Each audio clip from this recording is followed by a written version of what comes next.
Bonjour à tous. Le tutorat a décidé de mettre en place cette année une chaîne YouTube avec des vidéos à visée pédagogique, méthodologique ou encore sur le bien-être.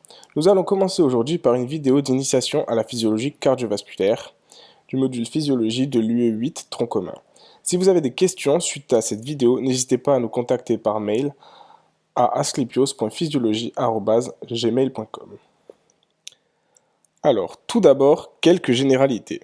Il faut savoir que le cœur a un rôle de pompe et sur ce cœur est branché deux circulations, la petite et la grande circulation. La grande circulation va permettre la distribution du sang aux tissus, avec notamment l'O2 et les nutriments, et on a aussi un retour veineux. Cette grande circulation naît au niveau d'une des cavités cardiaques, le ventricule gauche. De ce ventricule gauche va partir l'aorte, qui va ensuite se diviser en plusieurs branches. On a la formation de capillaires, et de ces capillaires vont partir des veines qui vont aller se retrouver dans une autre cavité cardiaque que l'on appelle l'oreillette droite. Donc la grande circulation comprend le ventricule gauche, l'aorte, des capillaires, des veines et l'oreillette droite. On a également une petite circulation. Cette petite circulation, ou également circulation pulmonaire, va permettre l'oxygénation du sang. Elle naît dans le cœur droit au niveau du ventricule droit, duquel va partir le tronc artériel pulmonaire qui va se diviser en artères pulmonaires, qui vont aller au poumon où le sang va être oxygéné et elles vont ressortir du poumon par les veines pulmonaires qui vont aller se jeter dans l'atrium ou oreillette gauche, qui est une cavité du cœur gauche. Donc la petite circulation comprend le ventricule droit, des artères qui ont du sang non oxygéné, des veines avec du sang oxygéné et l'oreillette gauche. Il faut savoir que les artères de la grande circulation, c'est-à-dire aorte et d'autres, est un système à haut débit avec une vitesse de fluide qui va être assez importante, contrairement au réseau veineux qui est un réseau à bas débit. Et du coup, c'est dans ce réseau veineux que se trouve la majeure partie du volume sanguin. On va y retrouver 2/3 du volume sanguin. Maintenant que nous avons vu un peu de circulation, nous allons maintenant parler d'anatomie. Alors, tout d'abord, on a l'oreillette ou atrium droit, qui se trouve au niveau du cœur droit. Dans cet atrium droit, va venir se jeter deux veines. La veine cave supérieure, qui apporte le sang de tous les organes de la partie supérieure du corps, c'est-à-dire la tête, le cou, les membres supérieurs et le thorax. Et dans cet atrium droit vient également se jeter la veine cave inférieure, qui elle ramène le sang de toute la partie inférieure du corps, avec notamment le sang de l'abdomen et des membres inférieurs et du pelvis. Ensuite, après cet atrium droit, nous allons avoir le ventricule droit. Ce ventricule droit, lorsqu'il va se contracter, va éjecter le sang dans le tronc artériel pulmonaire, qui va se diviser en deux artères, l'artère pulmonaire gauche et l'artère pulmonaire droite. Ensuite, le sang des artères pulmonaires va être oxygéné au niveau des poumons et va revenir dans le cœur au niveau de l'atrium gauche. Il va revenir au niveau de l'atrium gauche par des veines que l'on appelle les veines pulmonaires, qui sont au nombre de 4, 2 à gauche et 2 à droite. Ensuite, après cet atrium gauche, le sang va passer dans le ventricule gauche. Et dans le ventricule gauche, lors de sa contraction, le sang va passer dans l'aorte. L'aorte qui est divisée en trois parties, une partie ascendante, assez courte, ensuite une crosse de l'aorte, que l'on appelle la crosse de l'aorte, puis une partie descendante qui va permettre d'irriguer toutes les portions plus basses que le cœur de l'organisme. Au niveau de la crosse de l'aorte vont naître les troncs supra-aortiques. Il faut savoir quelque chose également, c'est qu'il y a deux temps dans le cœur, une diastole et une systole. Une diastole, c'est un relâchement Et une systole, c'est une contraction. Donc par exemple, lorsque l'on va avoir une diastole auriculaire, c'est-à-dire qu'on va avoir un relâchement de l'auricule et du coup un remplissage de cet auricule. Et si on a une contraction ou systole, par exemple ventriculaire, ça veut dire qu'on va avoir une contraction du ventricule et donc une éjection du sang dans, par exemple ici, le tronc artériel pulmonaire. Donc maintenant, après avoir vu un peu d'anatomie cardiovasculaire, nous allons voir que le cœur est composé de 3 couches ou 3 tuniques. On a l'endocarde, qui est la partie la plus interne, qui est au contact du sang.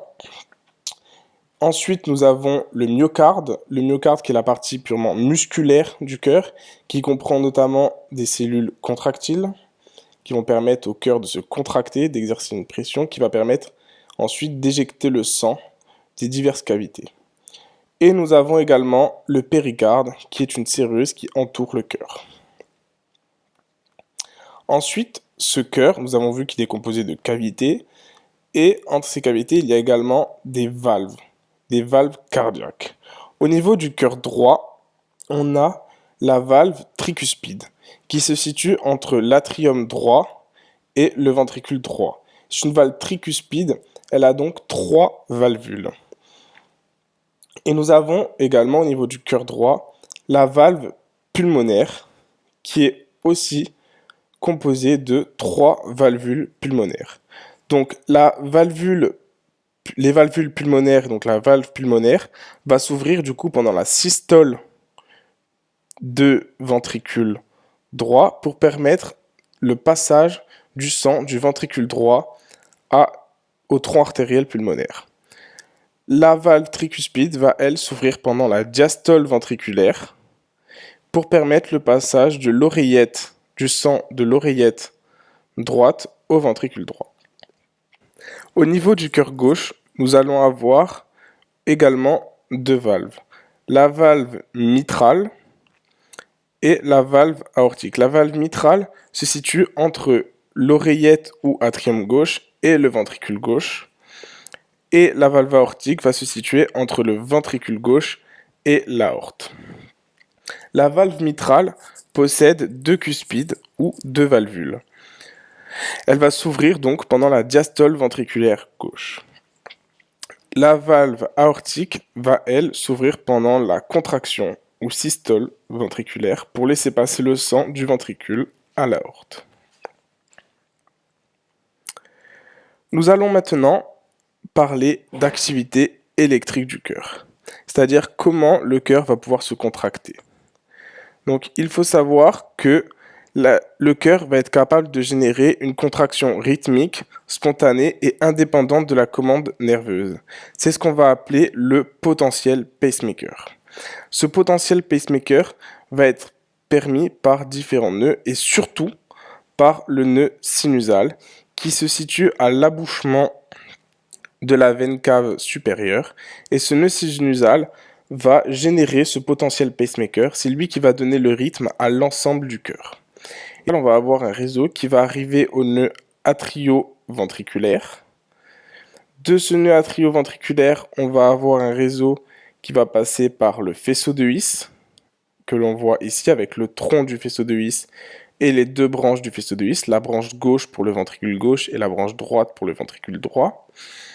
Ce faisceau de His va ensuite se diviser en un réseau de Purkinje. Donc maintenant, nous allons parler un peu plus en détail du potentiel pacemaker du cœur. Il faut savoir que le potentiel pacemaker, c'est une dépolarisation lente et spontanée qui a lieu pendant la diastole. En fait, cette dépolarisation, elle est due à quoi? Elle est due à un courant ionique d'ion sodium qui est induit par l'hyperpolarisation. C'est-à-dire lorsque le potentiel de la cellule est à moins 80 millivolts, il va y avoir une ouverture des canaux sodiques qui va être de plus en plus importante jusqu'à l'ouverture des canaux calciques qui là va vraiment marquer la dépolarisation cellulaire qui va permettre de déclencher ce potentiel d'action. Donc c'est l'ouverture des canaux calciques qui permet de déclencher le potentiel d'action de la cellule cardiaque. Et ensuite, on va avoir une repolarisation Et en fait, quand on a cette repolarisation, à la fin, on a une hyperpolarisation qui va, encore une fois, engendrer cette hyperpolarisation, le courant ionique d'ion sodium entrant qui va faire rentrer les ions sodium et du coup, encore dépolariser la cellule. Donc en fait, il n'y a jamais de potentiel de repos au niveau du cœur. C'est pour ça que le cœur marche tout le temps. Et les canaux calciques qui sont responsables de la dépolarisation totale de la cellule myocardique, ce sont des canaux calciques de type T. Donc là, on a vu le potentiel pacemaker du cœur, c'est-à-dire indépendant du système nerveux. Cependant, le système nerveux peut agir sur le cœur. En fait, il va moduler la fonction cardiaque. C'est-à-dire, il va moduler la fréquence, la force de contraction. Et en fait, il y a deux systèmes, du coup, le système parasympathique et le système sympathique. Le système sympathique va augmenter la fonction cardiaque, c'est-à-dire il va augmenter la fréquence, la force de contraction, alors que le système parasympathique, lui, va diminuer la fonction cardiaque. Juste une petite remarque, comme on le voit très bien sur le schéma, le faisceau de His n'est pas innervé par le système parasympathique. Il y a seulement le système sympathique qui va aller innerver le faisceau de His. Donc maintenant, après avoir vu la contraction du cœur, comment le cœur se contracte, la modulation par le système nerveux, nous allons voir maintenant le débit cardiaque. Alors tout d'abord, nous allons voir quelques définitions, quelques termes importants à connaître.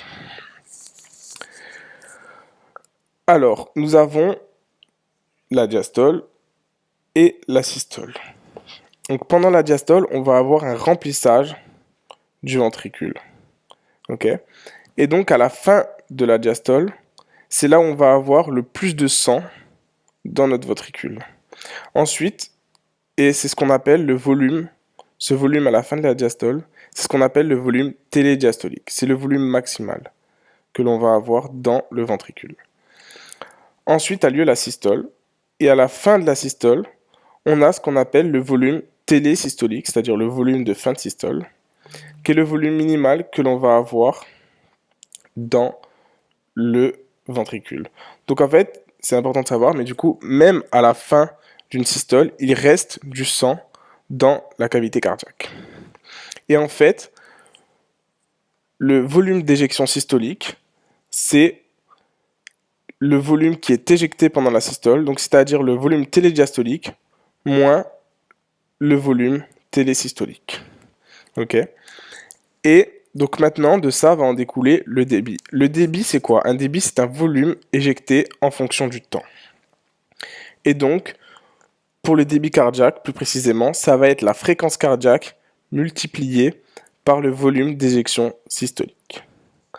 Et donc, ce débit cardiaque, chez un homme jeune, en bonne santé, ce débit cardiaque va être au repos de 5 litres par minute et peut monter à l'exercice jusqu'à 20 à 30 litres par minute.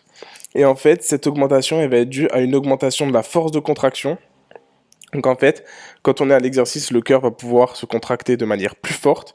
Et donc on va avoir une augmentation du volume d'éjection systolique. Mais il va aussi battre plus rapidement et du coup on va avoir une augmentation de la fréquence cardiaque. Ce qui explique du coup l'augmentation du débit cardiaque à l'exercice. Pour exercer toutes ces fonctions, le cœur a besoin d'être vascularisé. Il va donc être vascularisé par les artères coronaires. Donc ces artères coronaires naissent au-dessus des valvules aortiques, plus précisément des valvules aortiques antérieures. Donc on voit ici l'artère coronaire droite et là l'artère coronaire gauche. Donc l'artère coronaire droite va vasculariser la partie antérieure du ventricule droit, même tout le ventricule droit, et la partie postérieure du cœur, comme on le voit ici. L'artère coronaire gauche, elle, va se scinder en deux. Elle va donner l'artère circonflexe, que l'on voit ici, qui va vasculariser toute la portion latérale du cœur, et l'artère interventriculaire antérieure, qui va vasculariser toute la partie antérieure du cœur. Il faut savoir que le débit coronaire, c'est un débit pulsatile, c'est-à-dire qu'en fait, elle ne va pas être remplie en continu. les coronaires ne vont pas se remplir en continu. On a un remplissage qui est diastolique et une compression qui est systolique. C'est-à-dire qu'elles vont se remplir pendant la diastole. Pourquoi? Parce que, comme on le voit ici en fait, lors de la systole, les valvules aortiques vont s'ouvrir et vont venir comprimer l'entrée de l'artère coronaire et du coup le sang ne va pas pouvoir passer dans les artères coronaires alors que lors de la diastole et de la fermeture du coup des valvules aortiques, le sang qui va un petit peu refluer va pouvoir facilement passer dans les artères coronaires. Voilà, c'est la fin de ce premier cours.